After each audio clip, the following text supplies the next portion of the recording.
Whatever makes you happy, it just depends on you. So think a little bigger and dream what you could do. You could fly a ship through outer space, be anything you choose. You could do something heroic and make the evening news. You could sing in front of millions or just whistle by a stream. It could all come true tomorrow if you... How's it, you oaks? And welcome to my shop. My name is Duff. So in the past week, I didn't get much done on the Hudson, hey? In fact, I got nothing done on the Hudson. Yeah, out on the farm, we get no services. So I am the Department of Roadworks, Waterworks, Department of Sanitation, Garbage Removal, Electricity, Plumbing. And my wife is the Minister of Internal Affairs. So I had to do quite a lot of boring maintenance work. Yeah, somebody's got to do it, eh? And around here, that somebody, or at anybody, is always me. Yeah, and seeing as it is a time of maintenance, I thought I might as well do some on old fly trap here. If you don't know the build, there's a whole playlist with a bunch of videos. Playlist name is Budget Rat Truck Build. So if you want to go check it out and see the whole process of building this truck, that's where you need to go check it out. If you did follow the build, you might remember I asked for some name suggestions. Well, my Minister of Internal Affairs decided to go her own way with regards to a name. And I thought I'll give her the honor, seeing as she is in charge of certain things.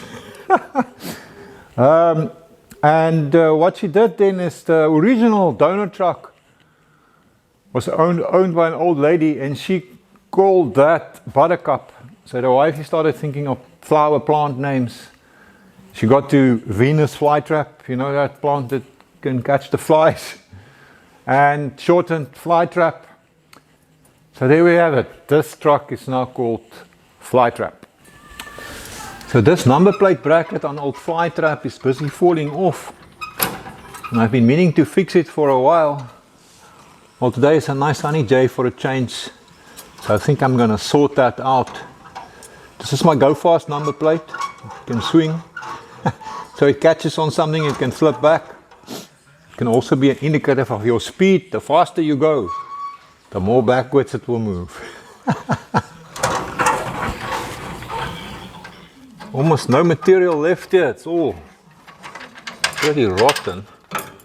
So I think I'm just going to pull this piece out, break it off, and then weld in something new. Do a real proper bush mechanic job.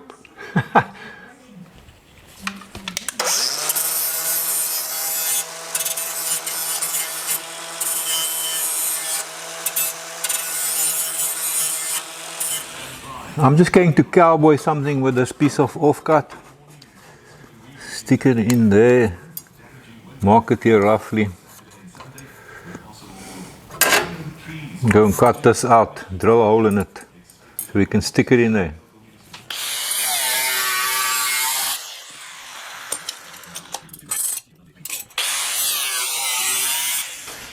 Let's just fold this over in a vise here quickly.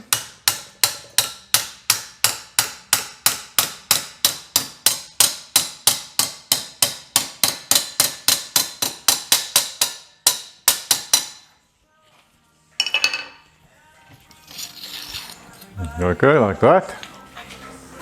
So this stuff's a bit heavy for my shrinker, so I just made some pie cuts so I could get some curvature in it.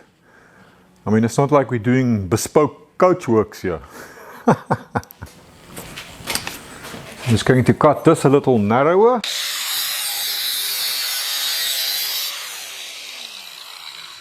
Because I just want a tiny little lip. Okay, let's see. Ah, that's perfectly good enough for this old rust bucket. Let's tack it on.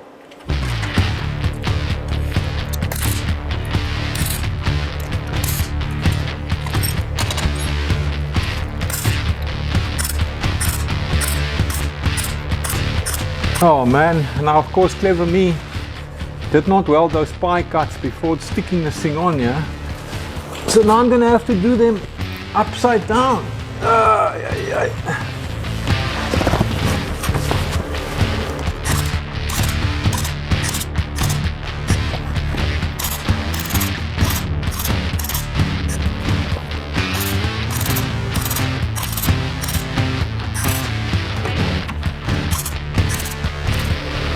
Okay.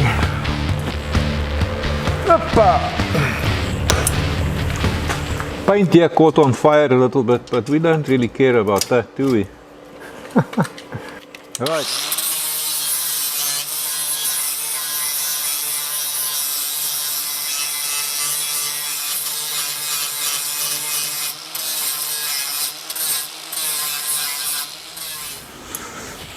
So I just got to drill a new hole for my bolt and then we'll be sorted.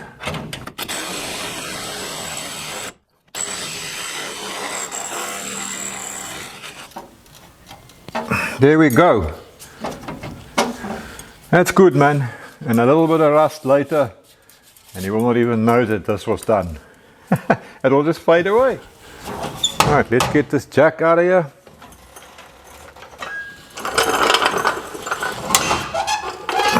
There we go. Look, Flytrap has been marking its territory. I had a look underneath the engine and there's a tiny oil leak by that front crankshaft pulley seal. But this is like from standing for maybe 2 months. So I'm not going to worry about it. So Wayne thought he was just going to come and say how's it, and I bamboozled him into into just adjusting the front suspension. We want the ride height to be a little bit higher.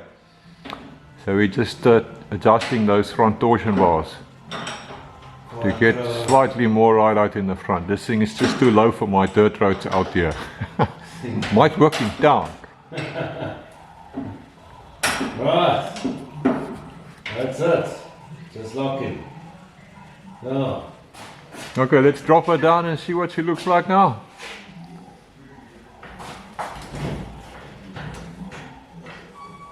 It made quite a bit of a difference, I think. It did actually, eh? Just jump on the front a little bit or something.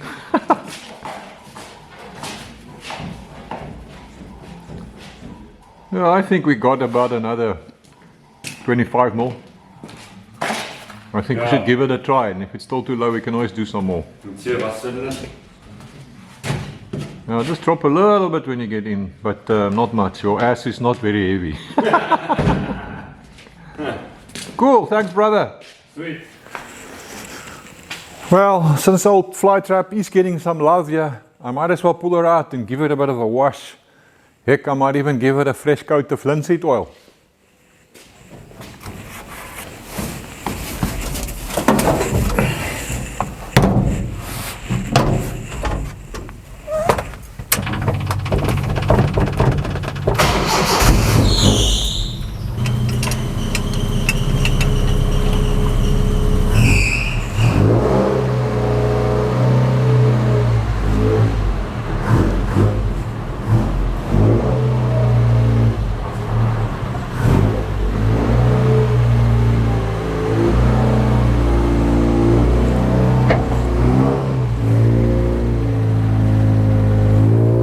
Yeah, the screaming fan belt, eh?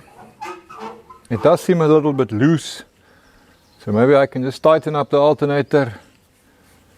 Oh, maybe even give it a bit of soap or something. Oh man, now this piece of shit pressure washer is dead. I got it opened up. But it's like all these modern things. It's got like, I don't know, built-in obsolescence or something. I mean, I can't even get in here to test the lead to see if there's continuity there. Tired of this kind of junk, man. And this is supposedly a good brand. But I just don't see what I can do to check it out. It's got all these little clips and shit that if you take them off, you'll probably break things. Well, I guess I'm just going to have to do this the old-fashioned way then and use a hose pipe.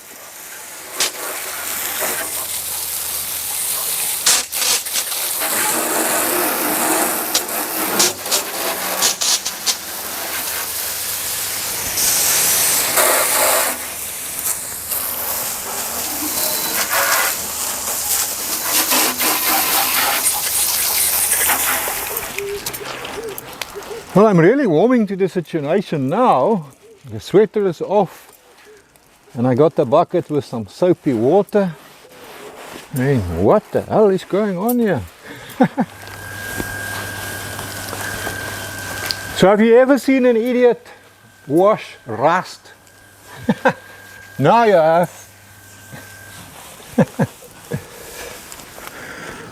Right, so my washing is done. I'm just gonna let the old flight wrap dry off a little bit here in the sun, and we can put her back in to give her some rat rod polish.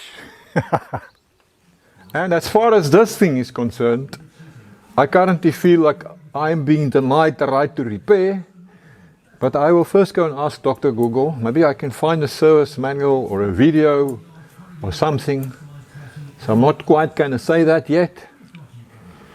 But I tell you, if I can't fix it, I'm going to throw this thing into the freaking river and buy myself an old-fashioned engine-driven high-pressure cleaner, where at least I can see things and work on things and understand what's going on. So here in my world, rat rod polish is simply some boiled linseed oil, thinned about half to half with turpentine or mineral spirits. I know in the States you get all these different products like sweet patina and poppy's patina and shine juice and whatnot, but those products are not available out here. I have no experience with them, but this linseed oil works for me. Gotta be boiled linseed oil though, eh?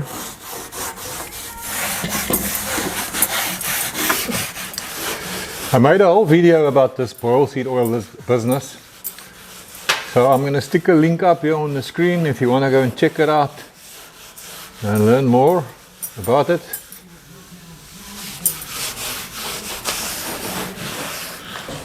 And there you go, job done. It's a bit shiny at the moment, but this linseed oil, I'm going to leave this to dry overnight, and the linseed oil will dull down a little bit as it dries. It will get more of a satiny sheen, so I'm not stressed about it.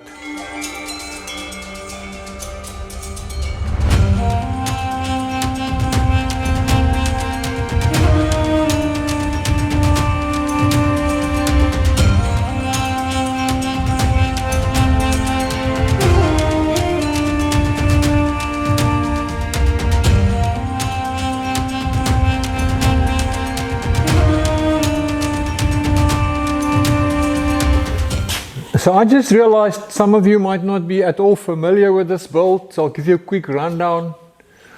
The cab is early 50s Chevy 3100. I found it abandoned in a desert. It had no doors, no bonnet or hood. In fact, there were very little parts. It was basically just a very rusty cab.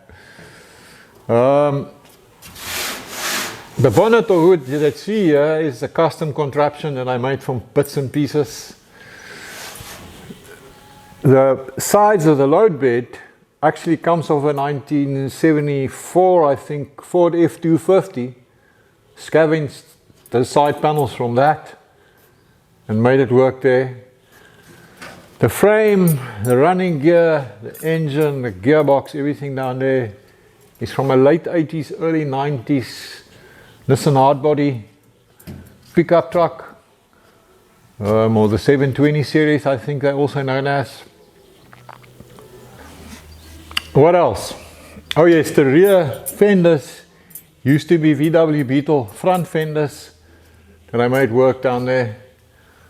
There's videos about all of this under that playlist that I mentioned earlier, the Budget Rat Truck build, if you want to go check it all out. Oh, and the baby moons. They are made from salad bowls. So the engine is a stock standard Nissan 2.4 liter 4-banger. So yeah, it doesn't have the get up and go of a big old throaty V8. But I tell you what, she cruises great. I can do my 120 kilometers an hour easy on the highway. And best part, fuel economy is fantastic. In this day and age with the price of fuel, that's a bonus. So could this be the only early 50s Chevy 3100 with a tiny little 4-banger in it. I wonder. Anyway, enough blabbering from my side. The fly trap is ready for some more cruising, and I want to thank you for hanging out here with me in my forest shop. I enjoyed your company. I'll see you in the next video when hopefully we can make some progress on that Hudson rear fenders. Until then, have a lucky one.